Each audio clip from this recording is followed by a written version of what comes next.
नमस्कार, आप देख रहे हैं कशिश न्यूज़ और आपके साथ मैं हूं दीपक शर्मा। बुलेटिन की शुरुआत बिहार के विकास को रफ्तार देने में जुटे सीएम सम्राट के दिल्ली दौरे की खबर के साथ। सीएम सम्राट चौधरी दिल्ली पहुंचे, जहां मुख्यमंत्री ने बिहार कैडर के आईएएस और आईपीएस अधिकारियों के साथ सुशासन और विकास की योजनाओं पर चर्चा की।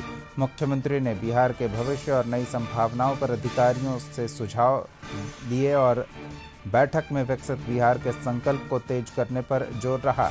प्रशासनिक अनुभव और बेहतर नीति निर्माण पर भी बातचीत हुई। इसके अलावा राज्य में निवेश, रोजगार और आधारभूत संरचना पर बैठक में चर्चा की गई। सीएम ने अधिकारियों से विकास कार्यों में सक्रिय सहयोग की अपील की है। अधिकारियों के साथ मुख्यमंत्री की इस बैठक को बिहार के भविष्य की दिशा तय करने वाला अहम कदम माना जा रहा है।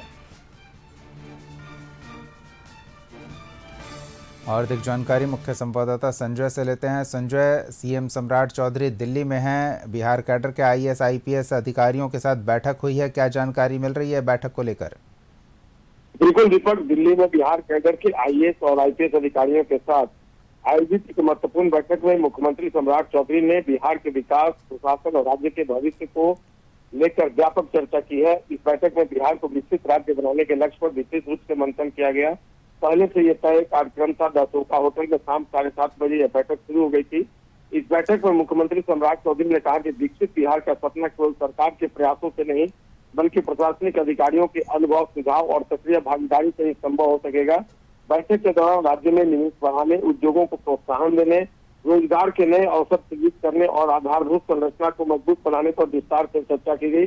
अधिकारियों ने शिक्षा, स्वास्थ्य, कानून व्यवस्था, ग्रामीण विकास और डिजिटल प्रशासन से जुड़े कई महत्वपूर्ण सुझाव भी दिए मुख्यमंत्री को। मुख्यमंत्री ने अधिकारियों से कहा कि बिहार में सुशासन को और प्रभावी बनाने के लिए प्रशासनिक स्तर पर तेजी और पारदर्शिता बेहद जरूरी है। सम्राट चौधरी ने बिहार के अधिकारियों की कार्यशैली और अनुभव की सराहना करते हुए कहा कि राज्य के विकास में उनकी भूमिका अत्यंत महत्वपूर्ण है। उन्होंने सभी अधिकारियों से टीम भावना के साथ काम करने और बिहार को देश के अग्रणी राज्यों की श्रेणी में लाने के लिए सकारात्मक पहल करने की अपील की। बैठक में यह भी चर्चा हुई दीपक कि बिहार में निवेश का बेहतर माहौल तैयार कर युवाओं को राज्य में ही रोजगार उपलब्ध कराया जाए, ताकि पलायन कम हो और आर्थिक गतिविधियों को नई गति मिले।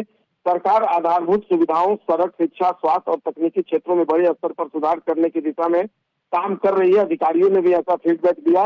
इस महत्वपूर्ण बैठक को बिहार के भविष्य, बेहतर प्रशासनिक व्यवस्था और विकास की नई रणनीति तय करने की दिशा में एक बड़ा कदम माना जा रहा है। जी दीपक। धन्यवाद तमाम जानकारियों के लिए।